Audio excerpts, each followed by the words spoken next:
In today's video, I'm going to teach you how to receive a purchase order in QuickBooks Online. Whether you're a small business owner or an accounting professional, managing purchase orders effectively is essential for keeping your records up to date and accurate. This tutorial will guide you through each step, ensuring you have a solid understanding of the process, from logging into QuickBooks to saving your purchase order settings. Let's begin by signing into your QuickBooks Online account. This is the first step towards managing your financial transactions seamlessly. If you haven't already, navigate to the QuickBooks Online login page. Here, you'll type in your account credentials. Make sure to enter your username and password accurately to avoid login issues. Once you've done this, click on Continue.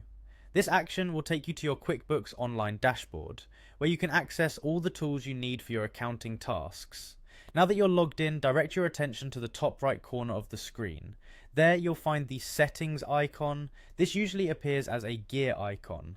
Clicking on this icon will bring up a menu of various settings options related to your QuickBooks account. Among these options, you need to select Account and Settings. It's within this section that you can adjust settings that pertain to your entire QuickBooks experience.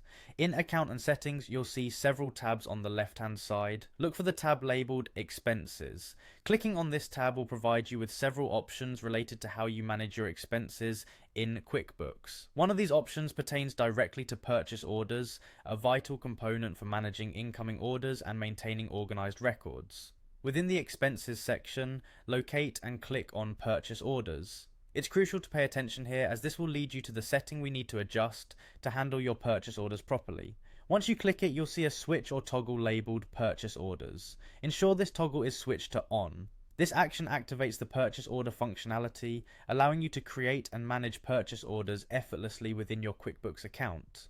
After switching on the purchase order feature, it's important not to leave without saving your changes. Saving is straightforward. Simply click on the Save button, which should be visible on the screen. Doing so will ensure that your preferences are stored and your ability to manage purchase orders is activated going forward. And there you have it, a complete walkthrough of how to receive a purchase order in QuickBooks Online.